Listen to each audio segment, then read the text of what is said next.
오늘은 우리 어린 학생들과 청소년들이 예배 참석을 하지 못했네요. 네. 아마 여행 중에 있고 또 다른 곳에 방문 중에 있기 때문입니다. 여러분 많이 기도해 주시고 같이 만날 때까지 건강한 모습으로 잘 지내다가 만날 수 있기를 여러분 기도해 주시기를 바라겠습니다. 말씀을 전해드리겠습니다. 사막에서 누리는 하나님의 은총이란 제목의 말씀 전해드립니다. 1945년도에 해방을 맞이한 우리 민족, 얼마나 기뻤겠습니까? 오랜 세월 동안 일제 통치 아래 있다가 드디어 자유를 만끽하게 되었고, 많은 우리의 선조들은 나와서 자유를 또 해방을 기뻐하였습니다. 같은 해에 히틀러의 통치에서 벗어난 오스트리아도 소중하게 얻게 된 그 자유를 만끽하였습니다. 물론 완벽하게 1945년도에 해방을 맞이한 것은 아니었습니다. 오스트리아를 말씀드립니다. 미국, 영국, 프랑스, 소련에 의해서 해방을 맞이했기에 오스트리아는 10년간 신탁 통치의 기간을 다시 거치게 됩니다. 그리고 완전히 명실상부한 주권국가가 되었던 것이 1955년 5월 15일입니다. 여러분 벨베데레 궁전에 가보시면 그 대리석 홀 바닥에 지금도 동판으로 1955년 5월 15일이라는 숫자가 딱 적혀져 있고 자세한 설명이 기록되어 있습니다. 그 당시에 오스트리아의 외교부 장관은 조약을 체결하고 난 다음에 밖에 나가서 그걸 들고 외쳤습니다. 웨스트라이 이스트 프라이라고 외쳤습니다. 오스트리아가 드디어 자유가 되었습니다. 여러분 벨베데레 가보시면 지금도 그 대리석 홀에 계속해서 영상을 돌리고 있죠. 흑백으로. 그 당시에 미국, 영국, 프랑스, 소련 이 각국의 외교부 장관들과 오스트리아 외교부 장관이 만나서 조약을 체결하는 모습, 시민들이 나와서 환호하는 모습들을 거기다 영상으로 틀고 있습니다. 참 기뻐하는 모습들이 거기에 그대로 녹아 있습니다. 당시의 국민들이 얼마나 좋아했는지 생생하게 기록되어 있는 것이죠. 모세의 도움으로 출애굽에 성공한 이스라엘 민족도 종살이에서 벗어나 이집트로부터 자유를 얻게 됩니다. 그리고는 젖과 꿀이 흐르는 약속의 땅으로 앞으로 나아갑니다. 모든 것이 좋아 보였습니다. 이상이 넘실대고 희망은 부풀고 아마 그들도 1955년도 5월 15일 날 여기 국민들이 보여주었던 그 기쁨의 모습을 했을 것입니다. 그런데 문제가 발생합니다. 그토록 갈망하던 자유를 얻었지만 상황이 예상하지 못했던 방향으로 흘러갑니다. 출애굽만 하면 모든 것이 다 이루어질 것이라고 생각했던 그들 앞에 엄청난 어려움과 역경이 밀려오기 시작합니다. 그러니 사람들 사이에서 실망스러운 탄식과 불평이 터져나오기 시작합니다. 젖과 꿀은커녕 먹을 것이라고는 찾아볼 수 없는 황량한 사막 한가운데에서 그들은 죽을 것 같은 배고픔을 느낍니다. 극심한 공포에 시달립니다. 그래서 불평합니다. 원망합니다. 모세와 아론을 향해서 원망을 내뱉습니다. 당신들이 우리를 이 사막으로 이끌어내었기 때문에 우리가 지금 굶어 죽게 되었다. 당신들 때문에 우리가 고통을 당하고 있어. 강하게 그들을 원망했습니다. 더 나아가서 그 백성들, 이스라엘 백성들에게 자유를 주시고자 그들을 출애굽 시키셨던 여호와를 향해서 원망을 늘어놓습니다. 3절 말씀을 보게 되면 이 좀 심한 원망이 나오고 있습니다. 출애굽기 16장 3절 말씀에 이렇게 백성들이 여호와를 향해서 말합니다. 여호와께서 우리를 이집트 땅에서 죽이시는 것이 차라리 더 좋을 뻔했어. 이집트에는 고기 삶는 솥도 곁에 있었고 빵도 배부르게 먹었어. 그런데 당신들은 우리를 이 광야로 이끌어내서 우리를 굶어 죽게 하고 있어. 무슨 말입니까? 하나님께서 그들을 노예에서 해방시켜서 지금 자유를 주시고자 이끌어내셨는데 이들은 지금 극심한 배고픔과 고통 앞에서 차라리 하나님 우리를 죽이시지 그러셨습니까? 차라리 이집트에서 우리를 죽게 하시지 그러셨습니까? 왜 이곳으로 이끌어내서 이런 고통을 우리에게 주십니까? 너무나 큰 원망을 하나님 앞에 내뱉고 있습니다. 근데 이들이 어떤 사람들입니까? 얼마 전에 바로의 군대를 하나님께서 어떻게 막아주시는지를 경험했던 사람들입니다. 하나님께서 베푸시는 기적들을 다 체험했던 사람들입니다. 하나님께서 그들을 진실로 자유와 해방으로 이끄신다는 것을 믿었던 사람들입니다. 그런데 얼마 지나지 않아 극심한 배고픔과 고단함 때문에 그들은 지쳐서 하나님 앞에 해서는 안 되는 말들을 내뱉고 있습니다. 차라리 우리를 죽이시지. 여러분, 이런 얘기 들으면 참 마음이 아프시겠죠, 하나님께서. 사랑하는 남녀 사이에 이런 얘기가 이루어지면 차라리 만나지 말 걸 그랬어요. 결혼한 부부 사이에 차라리 당신과 결혼하지 않았으면 좋았을 뻔했어. 자녀가 어머니 아버지를 향해서 차라리 저를 낳지 말지 그러셨어.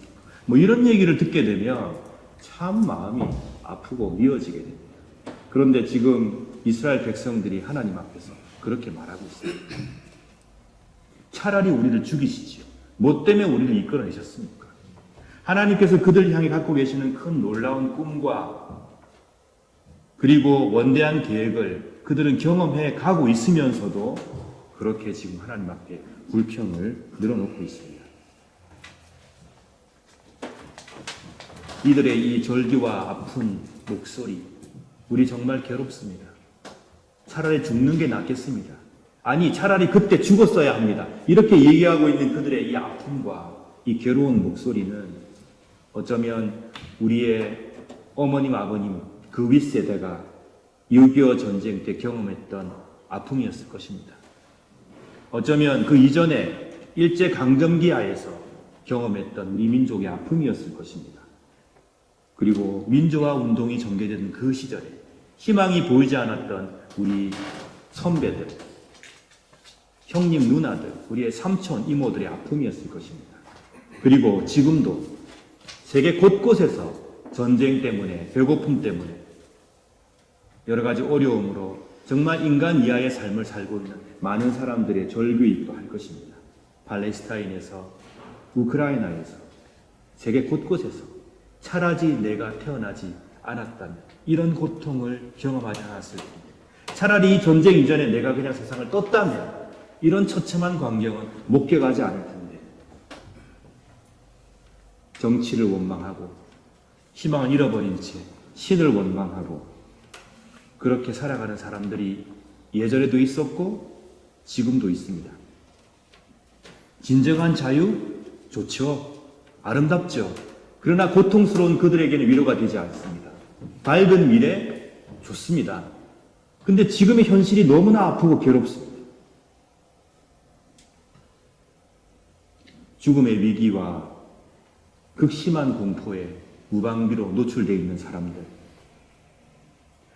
여러분 한번 생각을 해보시면 우리가 지금 살아가는 세상을 보면 부의 불균형이 참 많이 있는 세상을 살고 있습니다. 어떤 사람들은 매일매일 열심히 뼈 빠지게 일을 해야 가족과 함께 살아갈 수 있는 사람들이 있는가 하면, 어떤 사람들은 나면서부터 엄청난 재산을 가지고 일하지 않고 그냥 놀면서 어떻게 돈을 써야 될지 고민하면서 이렇게 살아가는 사람도 있는 게 세상입니다. 그러면 세상이 좀 바뀌어야 되지 않겠습니까? 뭔가 도로가 넉넉하게 좀 쓸 수 있게, 완전히 똑같게 분배되진 않지만 그래도 필요한 만큼은 쓰고 또 필요한 만큼은 누리고 사는 그런 세상이 되기를 우리는 바라고 그런 세상을 바꿔가야 되는데, 실제로는 쉽지 않습니다. 가난한 노동자들, 열심히 일해서 하루를 벌어야 살 수 있는, 그래야 가족을 부양할 수 있는 사람들은 그럴 시간이 없어요. 밝은 미래? 앞으로 다가올 밝은 세상? 이런 데 대해서 관심을 가질 여유가 없습니다. 오늘 하루를 공치면 당장 내일과 그 다음 달이 문제가 된단 말이죠. 그들은 열심히 그냥 하루하루를 살아가요. 아니, 그렇게만 살아도 그냥 감사한 거예요. 혹시 변화가 생겨서 그들이 돈을 벌지도 못하는 상황, 내가 내 가족을 부양할 수도 없는 상황이 생길까봐 두려워하면서 그들은 그렇게 사회에 순응하며 살아갑니다. 사회를 바꿀 엄두조차 못 내고 살아가는 것이죠. 이런 해석이 왜 중요하냐면요. 세상을 좀 바꾸자. 모두가 함께 잘 사는 세상으로 나아가자. 라고 말을 할 때 오히려 가난한 자들, 노동자들이 아니요. 우리는 원하지 않습니다. 지금이 좋습니다. 라고 하는 현상을 분석할 수 있는 틀이기 때문입니다. 힘이 없어요. 더 이상. 더 나은 세상이 있다는 건 알지만 경험해 본 적이 없고 그걸 위해서 뭔가 힘을 투자할 여력이 없습니다. 그냥 지금 이대로 살아가는 것도 벅차고 힘듭니다. 에너지를 다 소비했습니다. 자유, 더 나은 삶, 미래의 희망, 그들에게는 꿈만 같은 얘기죠. 그냥 지금처럼 이어가는 것만 해도 다행이다. 그러면서 그들은 변혁과 또 개혁을 포기하게 되는 것이죠. 아주 충격적이지만 굉장히 귀담아 들어야 될 그런 분석입니다. 그 당시 출애굽했던 이스라엘 백성들의 심경도 비슷하지 않았을까 이런 생각을 합니다. 그들은 오랜 세월 동안의 노예로서의 삶에 그 패턴에 익숙해져 있던 사람들이었습니다. 그 구조 속에서 살아갔습니다. 이미 거기에 동화되어 있습니다. 적응해서 살아갔습니다. 물론 그 삶이 피곤하고 고달프고 힘들었지만 그러나 그런 패턴 외에는 잘 몰랐던 삶을 살았던 사람들입니다. 출애굽을 했죠. 새로운 세상이 펼쳐집니다. 그런데 당장 닥치는 어려움과 배고픔에 그들은 공포가 다 밀려옵니다. 그것을 해결할 길이 없습니다. 그래서 하나님께 원망했던 거죠. 차라리 우리를 죽이시지 그러셨습니까? 이거는 하나님을 시험하려고 또는 하나님의 마음을 떠보려고 했던 원망이 아닙니다. 정말 어렵고 괴로운 마음 속에서 나오는 그들의 절규였던 거죠. 그렇기 때문에 하나님께서는 이 절규를 귀담아 들으신 겁니다. 오늘 12절 말씀을 보시면 16장 12절 출애굽기 나는 이스라엘 백성의 원망하는 소리를 들었다. 하나님께서 이스라엘 백성들이 하나님을 향해서 원망하는 그 소리를 들었다고 말씀하십니다. 그리고는 그들에게 먹을 것을 허락해 주십니다. 불평하고 원망하고 절규하는 그들의 소리를 하나님은 기도로 받으셨다는 얘기입니다.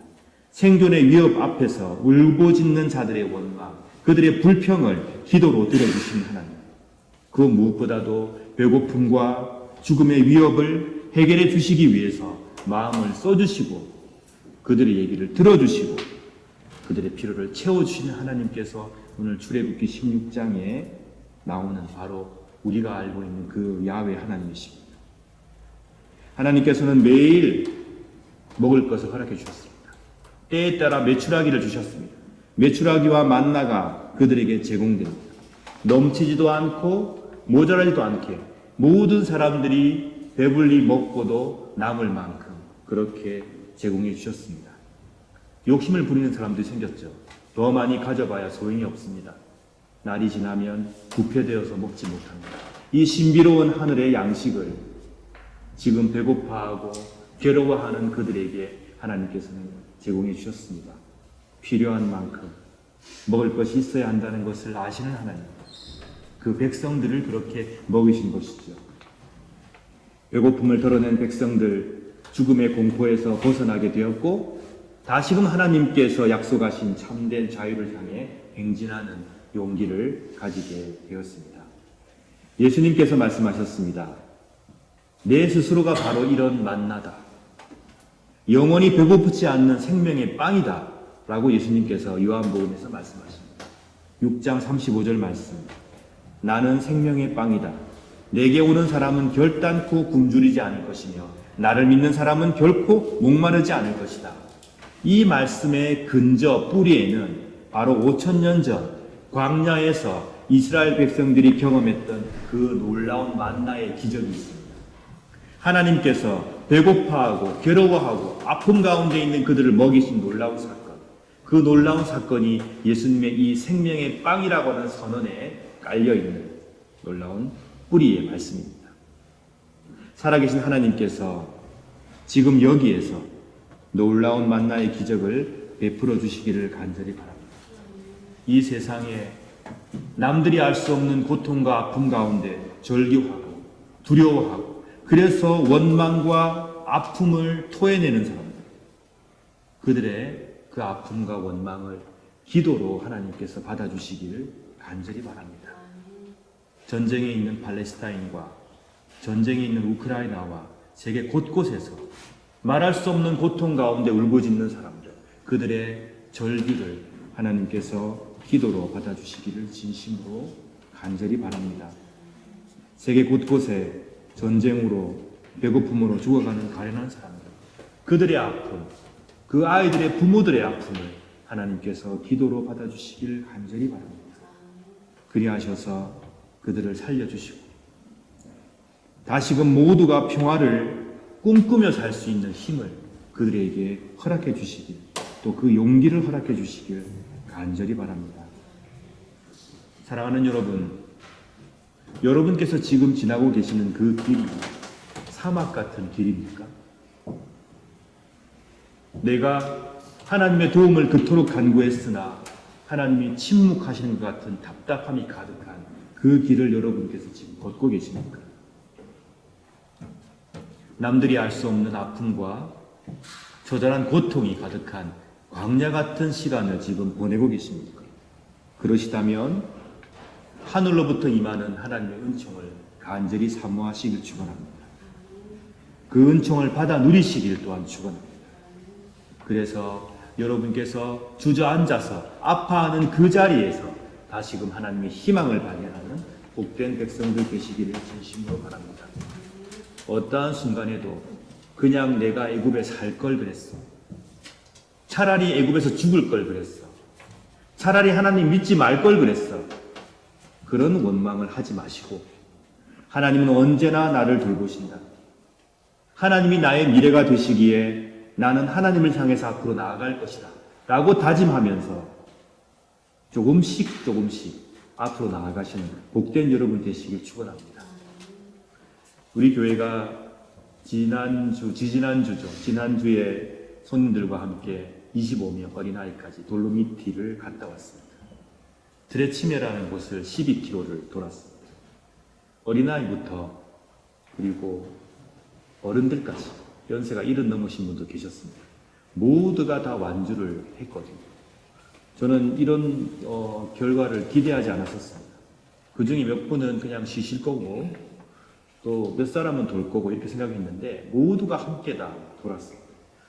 근데 그걸 돌고 난 다음에 뭘 느꼈냐면, 이거 혼자서 할 수 없는 일이다.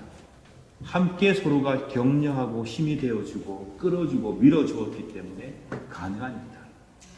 그리고 계속 뒤에서 조금만 더 가면 된다고 힘을 실어줬던 분들이 계셨고, 또 그것을 좋게 생각하고 함께 힘을 내주신 분들이 계셨기 때문에 이런 게 가능했다고 생각을 합니다.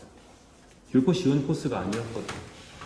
때로는 기기도 하고 넘어지기도 하고 쓰러지기도 했지만 우리 모든 참가자들이 함께 돌로미티를 돌았습니다. 아마 돌아보신 분들은 아시겠지만 저는 결코 쉽지는 않았습니다. 참 감사했던 경험이에요. 사진을 보면 그때 생각이 새록새록 납니다. 우리가 하나님을 믿고 살아가는 신앙의 삶 또한 마찬가지가 아닐까 생각을 합니다. 지쳐서 더 이상 못 가겠다고 그렇게 말씀하시는 분들이 계시면 격려하고 끌고 밀고 함께 가고, 또 내가 힘이 좀 남아있으면 힘들어하는 분들 손을 잡고 함께 가기도 하고, 모두가 다 함께 목적지로 갈 수 있는 그런 복된 공동체가 되었으면 좋겠다, 이런 생각이 들었습니다. 신명기 30장 20절 말씀이 있습니다. 여러분의 하나님 여호와를 사랑하시고 여호와께 복종하고 여호와 곁을 떠나지 마시오. 여러분, 힘든 길을 가고 계신다고 해도, 광야의 어려운 상황을 통과하고 계신다고 해도 결코 여호와를 사랑하는 것을 멈추지 마시기 바랍니다. 그리고 결코 여호와 곁을 떠나지 마시길 바랍니다. 내가 하나님 믿지 말 걸 그랬어, 그런 후회하지 마시고 하나님께서 나의 미래이시니 하나님과 함께 사랑하는 사람들과 함께 공동체와 더불어 한 걸음 한 걸음 앞으로 나아가시는 복된 여러분 되시기를 진심으로 축원합니다. 우리의 하나님께서 우리와 함께 하십니다. 삼위일체 하나님 안에서 전진하는 삶을 선택하시길 바랍니다. 하나님께서 우리의 소망이요 생명이 되십니다. 생명의 빵이신 우리 예수님께서 여러분 안에서 여러분과 더불어 역사해 주시기를 간절히 축원합니다. 이 시간 다 함께 기도하실 때에 우리가 살고 있는 이 세상을 돌아봅시다. 이스라엘 백성들이 절규하며 외쳤던 신을 원망하고 정치를 원망하고 세상을 원망하던 그들의 절규가 있었던 그 상황이 오늘날 우리가 경험하고 있는 상황은 아닌지, 내 주위에 있는 이웃들이 그렇게 살아가고 있는 것은 아닌지, 세상 곳곳에 전쟁과 기회와 아픔으로 고통당하는 자들의 절규가 들리고 있는 이 상황 우리가 기억하면서 하나님께서 그들에게 위로와 새로운 희망을 주시기를 함께 기도합시다. 내 주위에 있는 이웃들이 아픔을 겪고 있다면 여러분 그들을 위해서 기도해 주시고, 여러분 마음속에 하나님을 향해 품은 희망이 있다면 그 희망을 위해서 또한 기도해 주시기 바랍니다. 우리 교회를 위해서 봉사하시는 모든 교우들을 위해 기도해 주시고, 지금 출타 중에 있는 교우들이 많습니다. 여러분 그들을 위해서도 기도해 주시기 바랍니다. 다 함께 묵상 기도 드리겠습니다.